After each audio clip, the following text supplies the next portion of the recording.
de la Ley de Propiedad Intelectual y por consiguiente despenalizó las sanciones y las conductas relacionadas con la falsificación de marcas y el aprovechamiento doloso de derechos de creación, el país pudo vivir algo que mencionó ya el asambleísta Ventimiglia y que ha mencionado la asambleísta Calle: sin sanciones, sin delitos y en definitiva sin penas para quienes falsifican dolosamente marcas y aprovechan ilícitamente derechos de autor.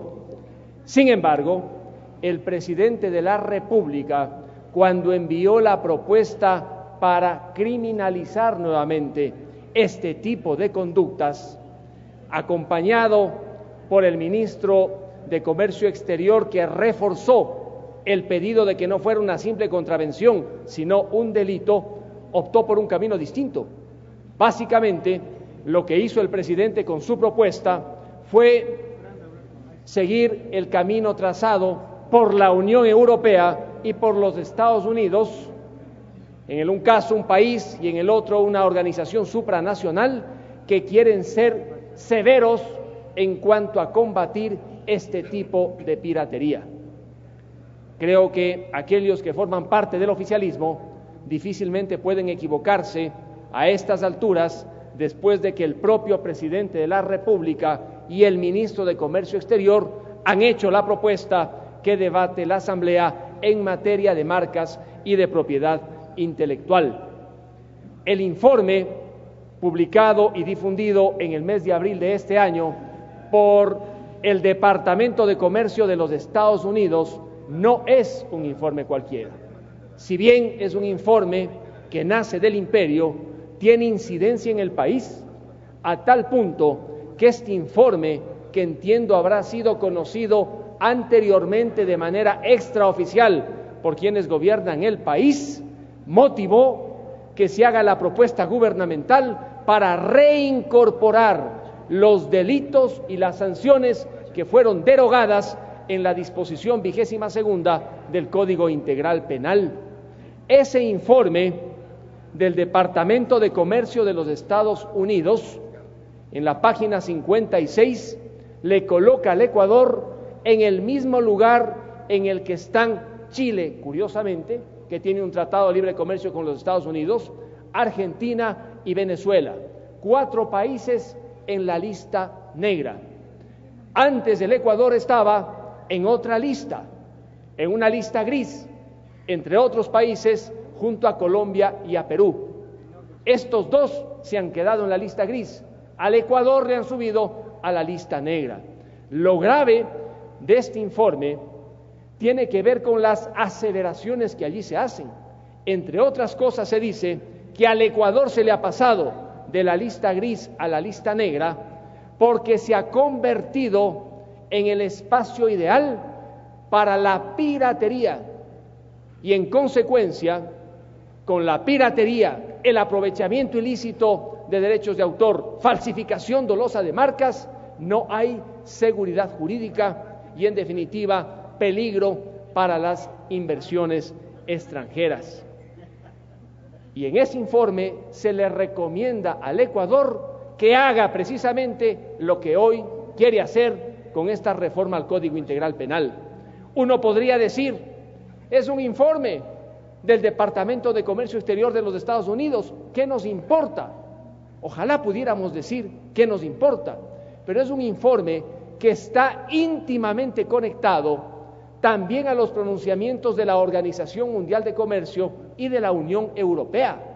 Ahora que el Ecuador está negociando un acuerdo comercial con la Unión Europea, no podría dar una señal equivocada. Más aún, cuando las autoridades de la Unión Europea han sostenido que el Ecuador necesita la anuencia, una especie de certificado de Colombia y de Perú para que pueda instrumentarse el acuerdo con la Unión Europea. Es un tema serio que no puede prestarse a ningún tipo de especulación, porque en definitiva está el nombre de nuestro país en cuanto a respetar aquellas reglas que el país se ha comprometido a aceptar. En la fundamentación de la comisión no se menciona al informe del Departamento de Comercio de los Estados Unidos divulgado el mes pasado, abril del 2015. Se menciona las reglas de la Organización Mundial de Comercio que también mencionó el presidente de la República. El presidente, cuando envió su proyecto, quería que estas conductas se sancionaran como simples contravenciones, con multas, pero sin privación de la libertad para falsificadores y aquellos que aprovechan dolosa e ilícitamente los derechos de autor. El ministro de Comercio Exterior pidió que no fuera la sanción simplemente aquella establecida en una contravención, sino que se elevara de grado a un delito para poder mantener los compromisos internacionales que tiene el país y que, entiendo, no puede renunciar. Lo que habría que preguntarse es por qué razón, cuando se aprobó el Código Integral Penal, en la disposición 22ª se derogaron 11 artículos de la Ley de Propiedad Intelectual para descriminalizar completamente estas conductas. Yo puedo asegurar que no fue idea de ninguno de los miembros de la comisión, pero sí me preocupa la posición que tuvieron aquellos vinculados a ciertos órganos gubernamentales que manejan la propiedad intelectual, que hicieron una serie de recomendaciones. Ellos dijeron que las normas de la Ley de Propiedad Intelectual no han servido, o no habían servido, para ser más preciso, para sancionar a falsificadores de marcas y aquellos que aprovechan derechos de creación. Y como tienen o tenían un pensamiento muy parecido al del asambleísta Vintimilla, por ejemplo, del asambleísta Calle, que es una posición respetable, sugirieron la descriminalización completa. Y por allí vino la derogatoria de 11 artículos de la Ley de Propiedad Intelectual en la disposición 22ª. La pregunta que debemos hacernos ahora es si la reforma que está planteando la comisión es suficiente para que el país pueda asegurar que respeta las reglas internacionales en esta materia y que no quiere garantizar la presencia de piratas en nuestro país, aprovechando que no están criminalizadas estas conductas.